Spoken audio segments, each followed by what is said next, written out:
Francisco. Bueno, pues para iniciar la plática del día de hoy, para entrar en materia, yo les quiero platicar sobre un caso reciente, muy interesante, que se conoce como Kabab en contra de KFG. Y este es un arbitraje CCI que se resuelve en 2017 con sede en París. Y este caso deriva de un contrato de franquicia. Un contrato de franquicia en donde la ley sustantiva aplicable es derecho inglés. Entonces, este arbitraje lo inicia Kabab como parte actora demandante en contra de KFG como parte demandada. Y lo interesante es que cuando inicia el arbitraje, KFG se opone a la jurisdicción del tribunal arbitral y KFG lo que alega es que esta sociedad no firmó per se el acuerdo arbitral. Y para entender esto, un poco de contexto es que el contrato de franquicia se celebra en 2001 entre Kabab y otra sociedad. Pero después, en 2005, hay una reestructura corporativa en el grupo que trae como consecuencia que esta sociedad KFG es quien termina de facto materializando el contrato. Realiza todas las actividades inherentes, cumple con las obligaciones y disfruta de los derechos. De ahí que Kabab inicia el arbitraje en contra de KFG. El tribunal arbitral sostiene su jurisdicción y emite un laudo en donde en los méritos se condena a la parte demandada. Hasta ahí todo bien, y aquí es donde viene la parte problemática. Una vez que se emite el laudo, inician dos acciones en paralelo. Por un lado, KFG, que es la parte que perdió en el arbitraje, inicia un proceso de anulación ante las cortes de la sede, que son las cortes francesas. Y al mismo tiempo, Kabab, que es la parte que venció, inicia un procedimiento de reconocimiento y ejecución ante las cortes de Inglaterra. Entonces, tenemos estos dos procesos en donde las cortes nacionales al final terminan estudiando y discutiendo si fue correcto que se sometiera a KFG como parte demandada al acuerdo de arbitraje, aun cuando esa sociedad no lo firmó expresamente. Entonces, ambas cortes llegan a la conclusión de que para dilucidar esto, primero hay que definir cuál es la ley sustantiva aplicable a la cláusula de arbitraje, a falta de disposición expresa en la propia cláusula. Entonces, primero se resuelve por las Cortes de Inglaterra. Y las Cortes de Inglaterra lo que sostienen es que, sin dejar de reconocer el principio de separabilidad, al interpretar las cláusulas del contrato de franquicia, particularmente el primer artículo famoso de definiciones, llegan a la conclusión de que la intención de las partes fue que la legislación de Inglaterra también aplicara para la cláusula de arbitraje. Entonces, se analiza la validez y las consecuencias de la cláusula de arbitraje a la luz de derecho inglés. Y bajo esa premisa, las Cortes de Inglaterra determinan que no fue correcto que se sometiera a KFG al arbitraje y, por tanto, se niegan a reconocer y ejecutar el laudo. Y al mismo tiempo, sigue avanzando el proceso en Francia. Y ante la misma problemática de derecho, las Cortes de Francia llegan a una conclusión opuesta.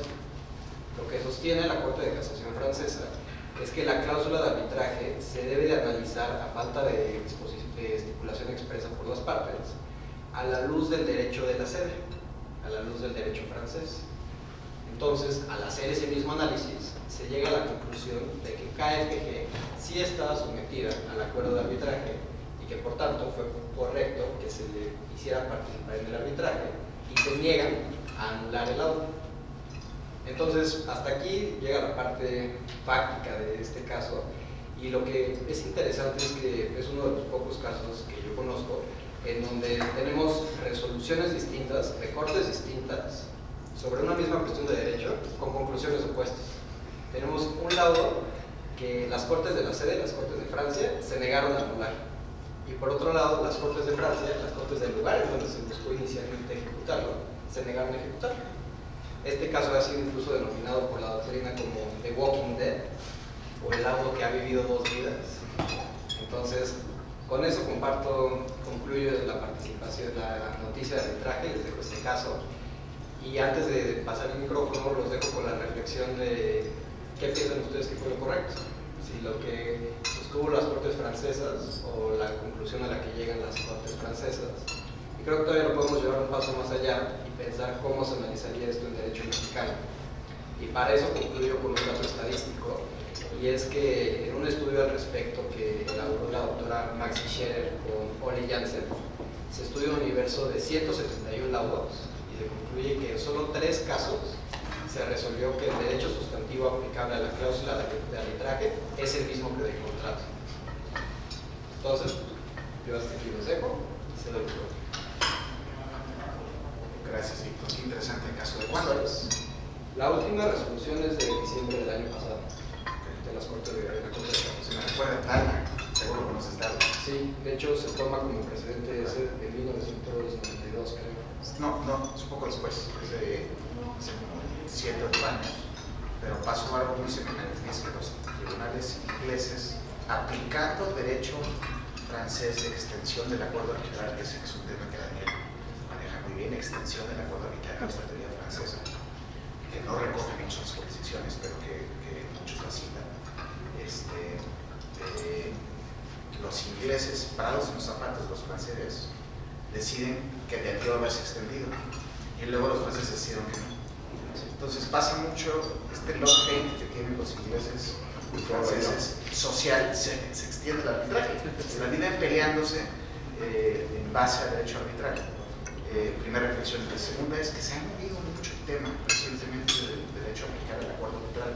Era un tema, yo diría que supuesto, o sea, la gente suponía que el derecho a aplicar el acuerdo arbitral era siempre el derecho a aplicar en ausencia de pacto, y nunca el pacto. O sea, yo nunca he visto una cláusula arbitral que dice el derecho a aplicar este contrato es el derecho mexicano, pero el derecho al acuerdo arbitral ese es el derecho guatemalteco. Nunca he visto. Y él ha leído mucha literatura diciendo de gente diciendo jamás lo he visto yo. Pero recientemente ha habido algunos casos, este caso inglés, Halliburton, donde empieza ya a rascarse el tema. Y ahora Entonces, si alguien quiere hacer una tesis doctoral interesante, este es un gran tema, no sé si estás de acuerdo. Seguro. ¿Alguna pregunta para nuestro ponente? Así, si me permiten, Claro. yo quisiera establecer la incertidumbre en que cae a veces el arbitraje, y en ese sentido, ¿qué opinas tú que planteaste el caso? En ese sentido, ¿cómo afecta la seguridad jurídica del arbitraje todo este tipo de resoluciones contradictorias, que a veces hay abogados que llevamos más asuntos de esos, o hay otros que casualmente se llevan, todo se cumple y es lo esperado? Por favor. Claro. Pues en tema de incertidumbre, creo que me sumo un poco a lo que dice Francisco. Creo que es un tema de planeación. Creo que a todos nosotros nos ha pasado que nos piden asesoría en una cláusula de jurisdicción y arbitraje 5 minutos antes de que se firme el contrato. Entonces, muchas veces no se le da el mérito y la importancia y el peso que tiene esta cláusula. Entonces, creo que si bien hay temas que de suyo van a implicar un cierto grado de incertidumbre, que habrá que litigarse y que la respuesta no es blanco ni negro sino gris, creo que en algunos casos esa incertidumbre puede matizarse en la medida en la que se ponga un poco más de atención o se dedique más tiempo a la planeación de una estrategia en caso de controversia. Totalmente de acuerdo. Gracias. ¿Alguna otra observación? Nada más que en el caso mexicano, teniendo la pregunta que hizo al aire, en el caso mexicano sería, yo opinaría que no sería válido la extensión de la cláusula arbitral si no tiene la solemnidad que requiere nuestra legislación, a diferencia o contrario sentido al 14 del peruano o u otro tipo de legislaciones más laxas. En ese sentido yo te contestaría esa pregunta. Sí, interesante porque por un lado, pues, si no hay a falta de una cláusula arbitral expresamente firmada, la conclusión puede parecer obvia, pero si tenemos un contrato en donde durante los últimos 5 años la parte ha actuado de cierta forma materializando el contrato y haciendo lo propio, tampoco puede dejarse de lado en las conductas propias de la parte. Entonces, es una discusión interesante y creo que es parte de lo que motiva a que las cortes de una jurisdicción y de otra, y no solo de una jurisdicción y de otra, sino de un sistema jurídico y de otro, lleguen a conclusiones distintas. Sí, quizá aquí, ampliando un poco esta controversia dogmática, el punto de derechos fundamentales a nivel internacional deben ser previstos por todos los que llevamos algo de arbitraje, en un sentido de quizá una aplicación superior a las mismas legislaciones, como un reconocimiento internacional a derecho a la jurisdicción, a derecho de ser oído y vencido en juicio, a derechos fundamentales que a veces nos dan la solución a las cosas. Es un criterio nada más. Gracias. Pues muchas gracias, Víctor, por tu nota de arbitraje. Es un desarrollo interesante, yo no lo conocía, o sea que gracias por enseñárnoslo. Y si quieren, pasamos ahora al plato fuerte. Quiero antes decirles que el congreso de este año es el 24 de octubre, para que lo agenden.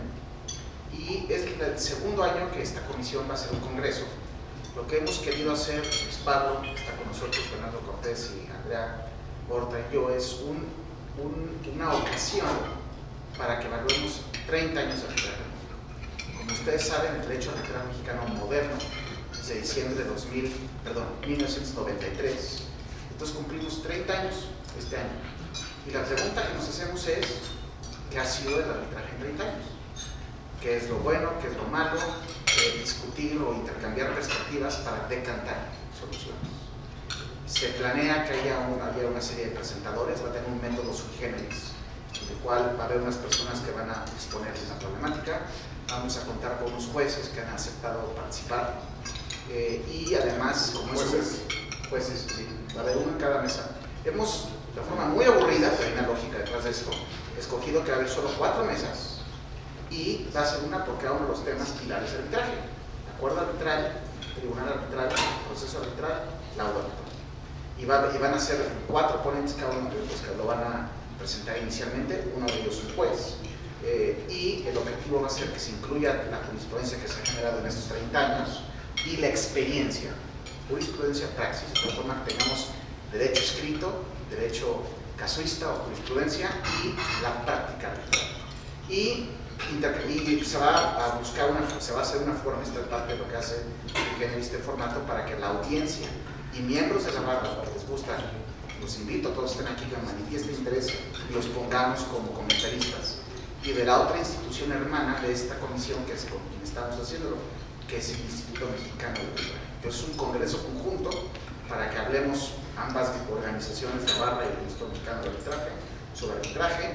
Generemos un documento que sirva de decantación de lo que aprendimos ahí y que lo sometamos al Consejo Directivo para ver qué hacer con él, como lo hicimos el año pasado. Hay un documento que se generó en el Congreso pasado, en el cual muchos temas, incluyendo por ejemplo arbitraje en inversión, se generó una serie de opiniones, una serie de elecciones que se sometían a la consideración tanto de jueces como poder legislativo, todo a través del micrófono de la barra.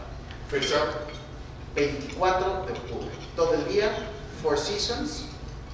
No se lo pierdan, va a estar interesante. Van a ver el formato, todos van a tener un papel. No va a ser nada más un ciclo de conferencias que nos sentamos y que no va a haber una participación, va a ser muy dinámica. Entonces, se los recomiendo. ¿Dónde? Perdón, otra vez. 4 Seasons. Y repito, este objetivo es: pregúntense críticamente qué tienen. Veo que nuestro compañero John, te gusta conocerlo. Sergio Berista. Mucho gusto, Sergio.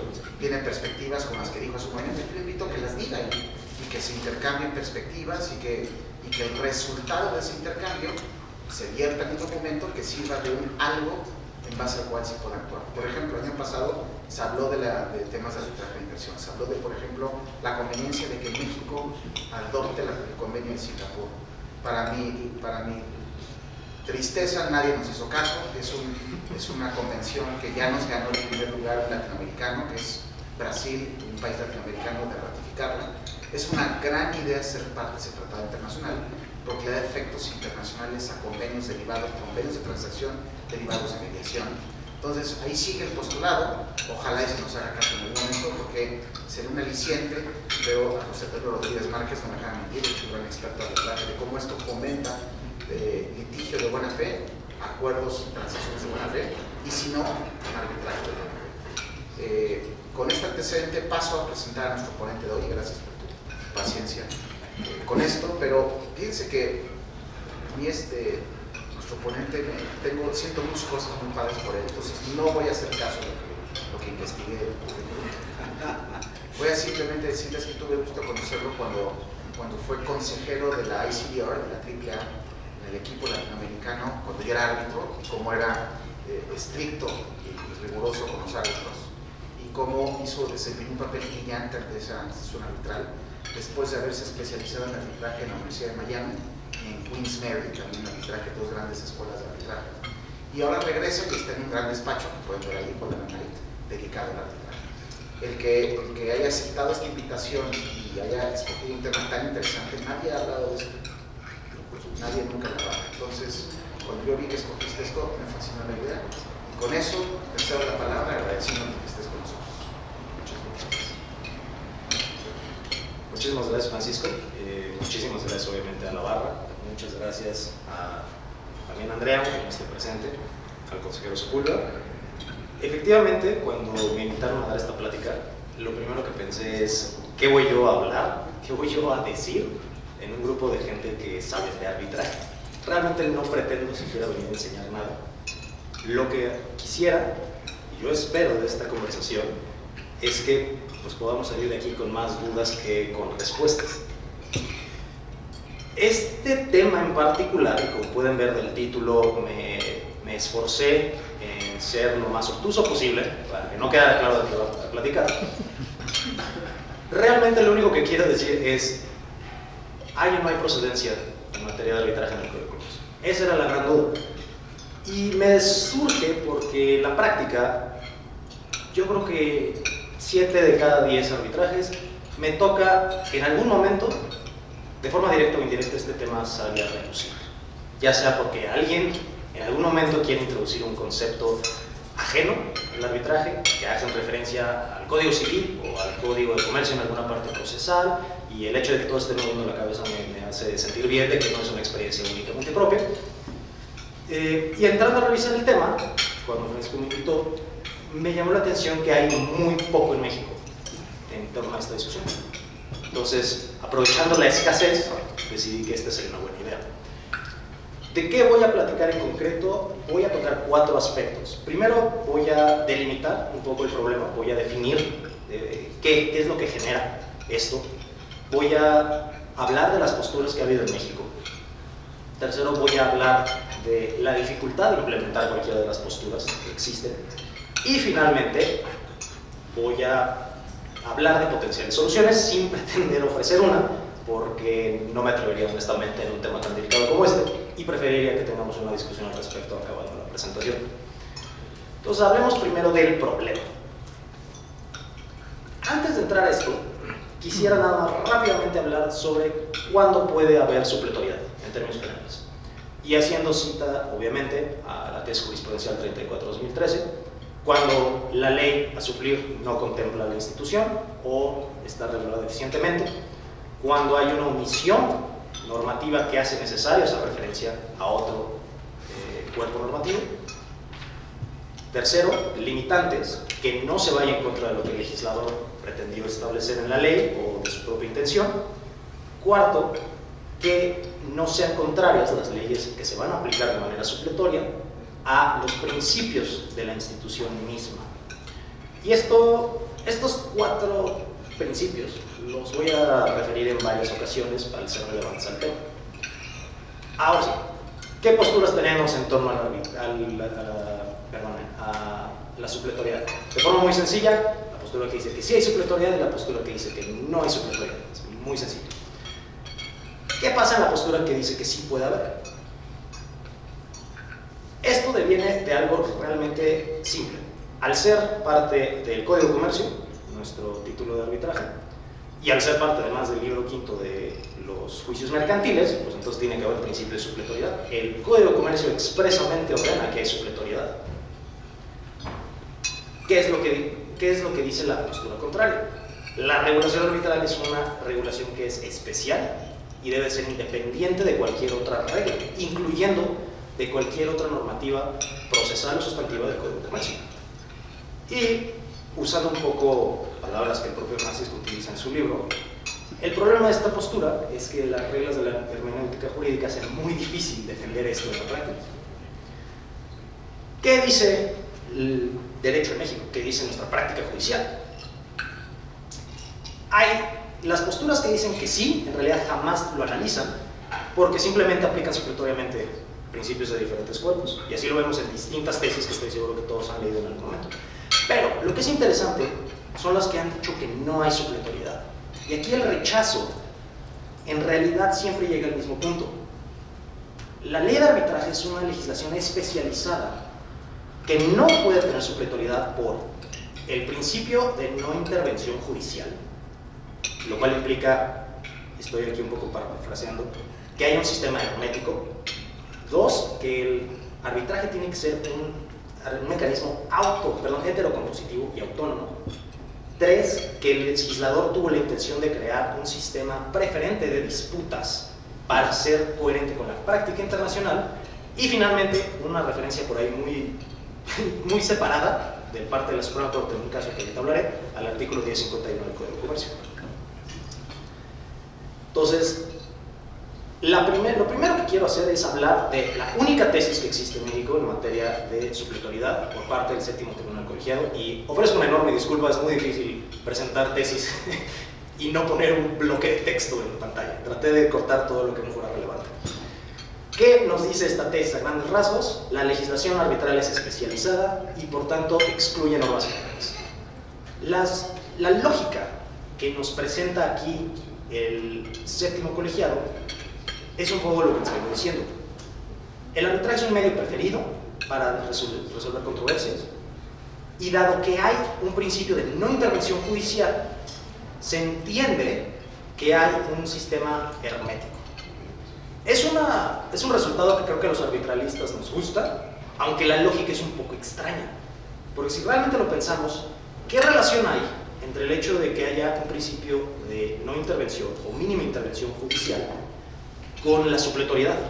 Porque realmente los dos principios no se relacionan necesariamente o naturalmente, me atrevo a decir.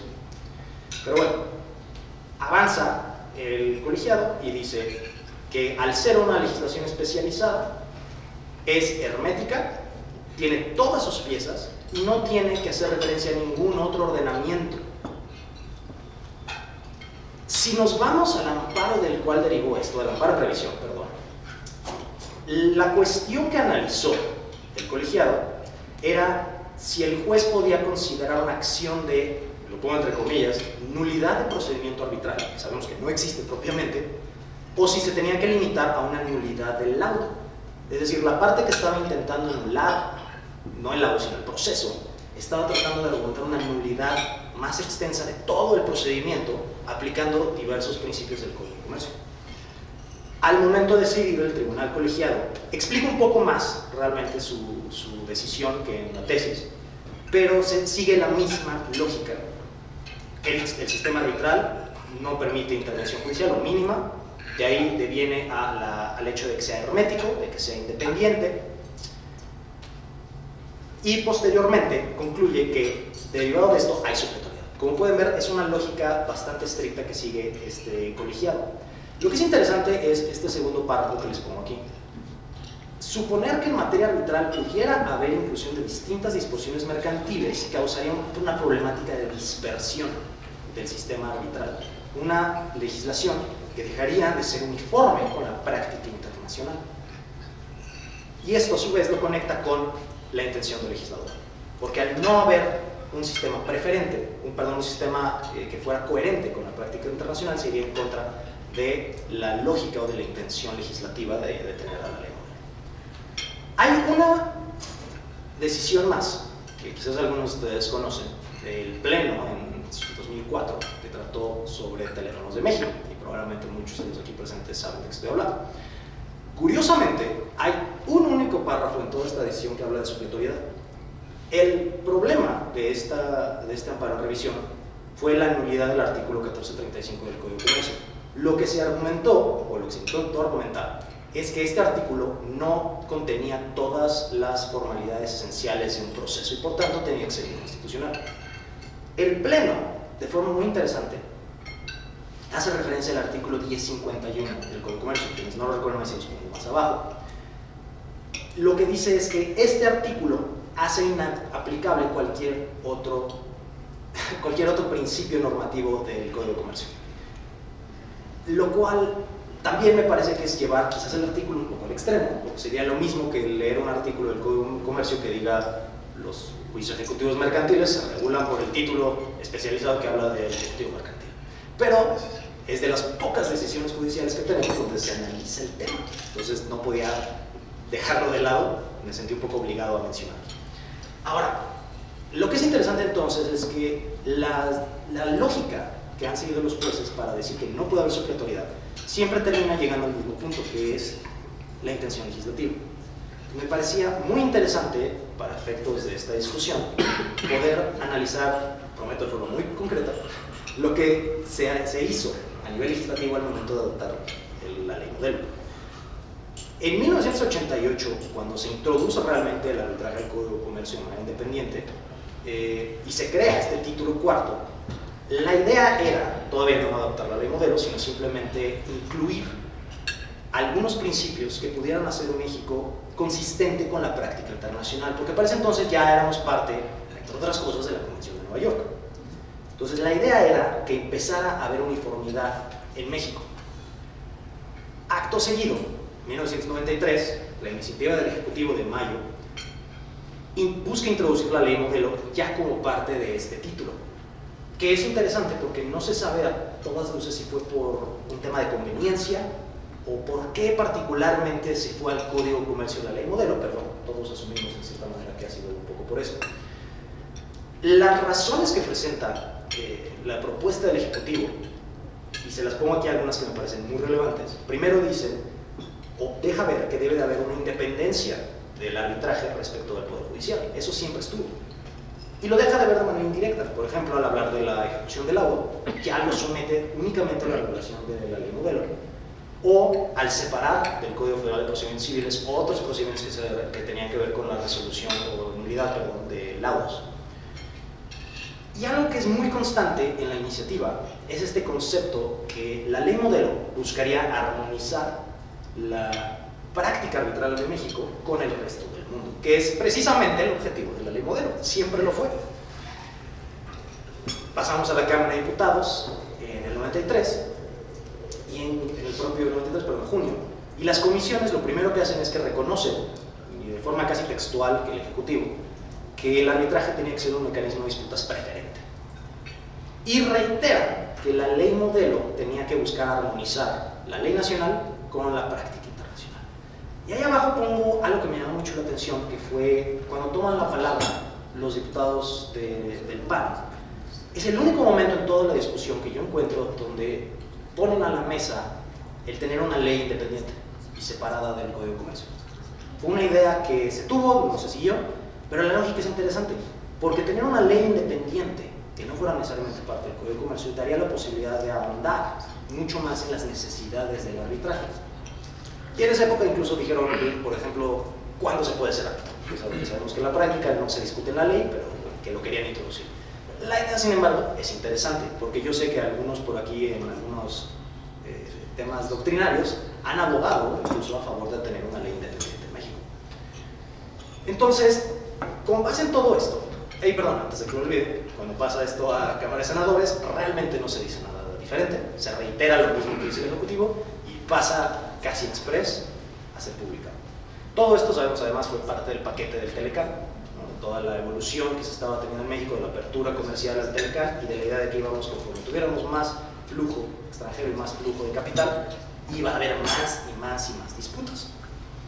Entonces, me permito poner un comparativo de lo que nuestras decisiones judiciales han dicho en tema de supletoriedad, que yo sé que no son muchas, y lo que dice nuestra normativa en México, nuestra jurisprudencia en México sobre cuándo puede haber supletoriedad.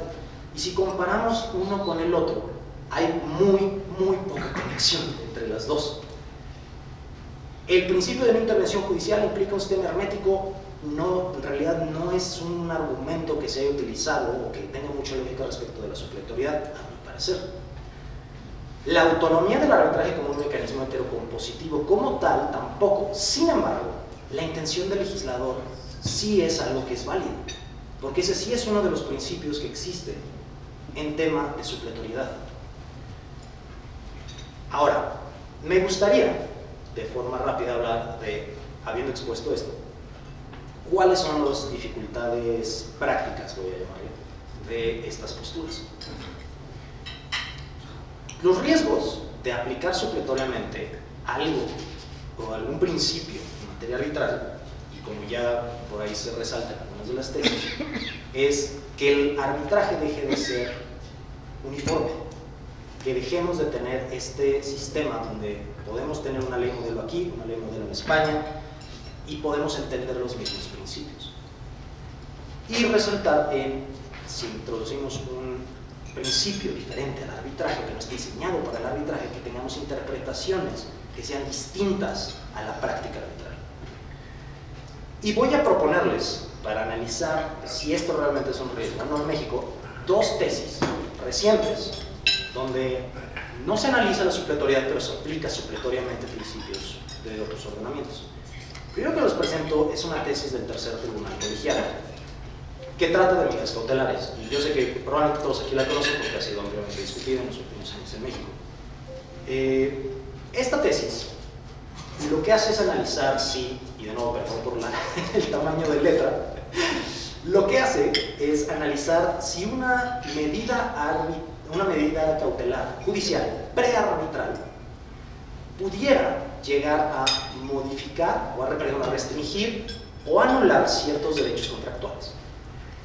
Lo que determina el tribunal colegiado es que no, porque el artículo 385 del Código Federal de Procedimientos Civiles de aplicación supletoria en materia mercantil, dice el colegiado, en concordancia con el espíritu de las medidas cautelares, presupone la extensión de un derecho que ha de ser protegido, proscribe el dictado de medidas innovadoras, es decir, de aquellas que no buscan preservar la circunstancia existente, sino que pretenden constituir una situación de hecho que al momento de la solicitud no existe. Todo esto a grandes rasgos para decir que si es un tema de fondo, no se debería de permitir la medida cautelar. Sin embargo, para llegar a esa conclusión, que creo que puede, si lo analizamos, puede ser correcto, si hablamos un poco más después de esta presentación, ¿por qué se tiene que hacer referencia al 385 del Código Federal de Procedimientos Civiles? ¿Cuál es la necesidad de referir a la normativa general para llegar a la misma conclusión respecto a las medidas cautelares arbitrales o prearbitrales? Les presento una que a mí me parece un poco más conflictiva todavía. Curiosamente también del tercer colegiado, no me había dado cuenta. Acción de nulidad del lado arbitral, aun cuando la ley nacional no es objeto de prueba. Si cualquiera de las partes invoca a una extranjera, tiene la carga de demostrar su existencia, así como su aplicabilidad al caso, sin que de hecho dicho deber recaiga en el árbitro. ¿Cuál es el problema de esta tesis? En esta tesis lo que se analizó, o en este caso, fue una acción de nulidad del laudo, donde una de las partes solicitó al árbitro en el proceso quería introducir al arbitraje como prueba la Constitución de California, Estados Unidos. Para ello le solicita al árbitro que contacte a las autoridades de California y solicite la revisión de la Constitución. El árbitro correctamente determina que no tiene facultades para hacer eso. Procedemos a la nulidad del laudo y ¿qué hace? La parte que está tratando de anular argumenta violación a derechos, debida defensa, etc. ¿Qué es lo que determina el colegiado? Dice que fue primero correcta la determinación del árbitro de que no tenía facultades. Sin embargo, en su justificación dice que el artículo 1197 del Código de Comercio, que este artículo lo que analiza es la carga probatoria cuando se argumenta derecho extranjero en el proceso judicial. Lo que dice es el artículo 1197 del Código de Comercio contempla que solo los hechos están sujetos a prueba y únicamente el derecho únicamente lo estará cuando se funden leyes extranjeras, por lo que quien la invoca tiene que probar su existencia y que son aplicables al caso. Todo esto para concluir que si una de las partes en el arbitraje argumentó que debía de aplicar derecho extranjero, conforme al artículo 1197 del Código de Comercio tenía la carga probatoria de demostrar y por tanto no podía hacer ese argumento en la nulidad. Y a mí lo que me preocupa, por ejemplo, de esta tesis es que sí se está aplicando supletoriamente un artículo de carga probatoria judicial, lo cual va en contra de lo que establece el Código de Comercio respecto a la discrecionalidad del árbitro en materia probatoria. Esos son los problemas. Ahora, y pongo entre aquí en signos de interrogación. ¿Hay una solución realmente a este problema? Para analizar esto, quisiera empezar por algo que quizás es sencillo de entender, pero que realmente no se habla mucho. ¿Qué regula nuestra ley? ¿Qué regula el título? El título cuarto, sabemos, habla de arbitraje, regula el arbitraje. Pero hablar en términos generales de la regulación del arbitraje es ambiguo. En realidad, y aquí voy a tomar el ejemplo de la Convención de Nueva York. Si pensamos en la Convención de Nueva York y su nombre completo, la Convención para el Reconocimiento y Ejecución de Sentencias Arbitrales Extranjeras, si yo les preguntara qué regula la Convención de Nueva York, me dirían la ejecución de laudos. Y no, también regula el reconocimiento de acuerdos arbitrales, que lo metieron un poco de último segundo y no lo pusieron en el título, pero ahí está. Y algo similar sucede con la ley. La ley no habla nada más de arbitraje, habla del acuerdo arbitral, y les prometo que no nos pusimos de acuerdo, pero mucho de lo que acaban de decir va a terminar siendo relevante ahorita. Habla por una parte del acuerdo arbitral, habla por otra parte del proceso arbitral y finalmente de la intervención judicial en materia arbitral. Y aunque todo forma parte del mismo cuerpo normativo, sus principios, creo yo, son inherentemente diferentes. Y voy a ahondar un poco más en esto y lo voy a explicar de una manera quizás un poco diferente. Piensen en las leyes que interactúan en un arbitraje.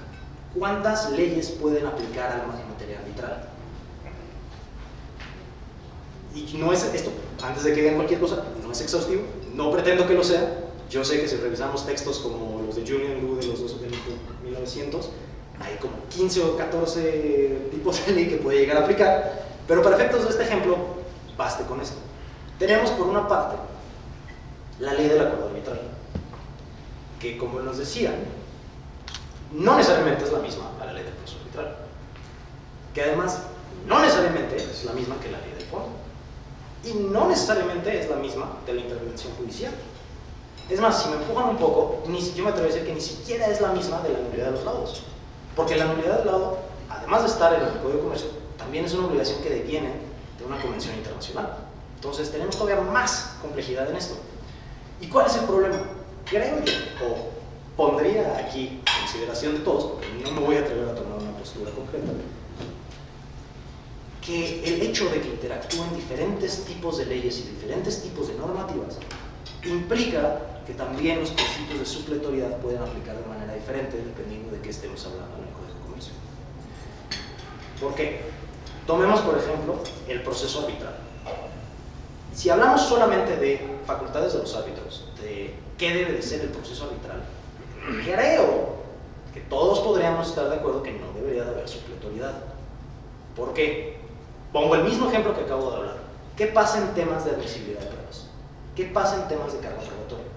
¿Por qué deberíamos de aplicar los principios procesales judiciales de México a un arbitraje? Y no, la realidad, lo que se admite incluso en la práctica, y por ahí pongo una cita de Gary Bond, es que los temas de pruebas se regulan exclusivamente por el árbitro, porque esa es parte de su discrecionalidad, y eso es lo que dice nuestra ley. Entonces, introducir aspectos ajenos al arbitraje al proceso arbitral me parece que sí sería algo contrario a la intención del legislador, sería contrario a la institución misma del arbitraje. Voy a hablar de un tema un poco más complejo. ¿Qué pasa con el acuerdo arbitral? ¿Puede haber supletoriedad en materia de la ley aplicable al acuerdo arbitral o de la regulación del acuerdo arbitral? ¿Y por qué lo menciono? Ahorita se mencionó la formalidad del acuerdo arbitral. Correcto, y de acuerdo. Pero si decimos que no hay supletoriedad en materia de acuerdo arbitral, significa que en México no aplican principios de consentimiento implícito, porque eso no lo dice nuestro Código de Comercio. El consentimiento implícito en México se regula en el Código Civil. Entonces, ¿cómo aceptaríamos principios de extensión de cláusulas arbitrales en México si no hacemos referencia a otros principios normativos? Independientemente de que también entiendo que puede ser por cuestiones de práctica internacional y de derecho internacional. Pero si nos mantenemos estrictamente en el mundo del derecho mexicano, puede haber supletoriedad en el Código Civil para aplicar este tipo de teorías. Y aquí, ojo, a nivel internacional se reconoce que la ley del acuerdo arbitral es una de las leyes relevantes para este tipo de teorías. Cito, por ejemplo, ahí a Brett Hunter, quien lo dice así. Y el propio Gary Born en su tratado también establece que los principios contractuales domésticos de los países son aplicables en temas de la formación de la cláusula arbitral. Por lo tanto, si consideramos que no hay supletoriedad de rajatabla, este tipo de principios en México no podrían aplicar. Y finalmente, intervención judicial. ¿Qué pasa en este caso? Aquí me parece que hay un tema muy interesante. Tenemos, obviamente, el principio de mínima intervención judicial, que ya ha sido altamente discutido en materia judicial, pero también tenemos regulación meramente procesal. Hay cosas que no se deben de tocar, y estoy completamente de acuerdo antes de que me quieran linchar, como son la nulidad del laudo. Los principios de nulidad del laudo derivados de la Convención de Nueva York no se tocan, estoy de acuerdo. Pero, por ejemplo, ¿qué requisitos hay para que un juez otorgue medidas cautelares prearbitrales? Lo menciono porque sabemos que el Código de Comercio no establece un requisito dentro del título de arbitraje, pero sí en otros principios, en otra parte de la normativa del Código de Comercio referente a las prudencias precautorias, inclusive el Código Federal. Debemos permitir que se haga referencia supletoriamente a estos principios porque esta institución en particular está regulada eficientemente. O eso también implicaría una violación a los principios legislativos. A final de cuentas, esta sí no es una cuestión de la ley modelo. Esto es proceso puro y duro mexicano. Ahondando un poco en este tema en particular. Principios supletorios en temas de pruebas respecto del juicio especial de transacciones comerciales y arbitraje. Testimoniales, confesionales, nada de eso está regulado en el título. Nada de eso está en nuestro libro de arbitraje. Entonces, tenemos que hacer de una u otra forma, querramos o no, referencia a otras partes del Código de Comercio. ¿Eso viola entonces los principios de supletoriedad o se encuentra acorde? Y con esas dudas, que yo tampoco sé cómo contestar, les agradezco la oportunidad de haber hecho esta presentación y me encantaría oír qué piensan todos ustedes.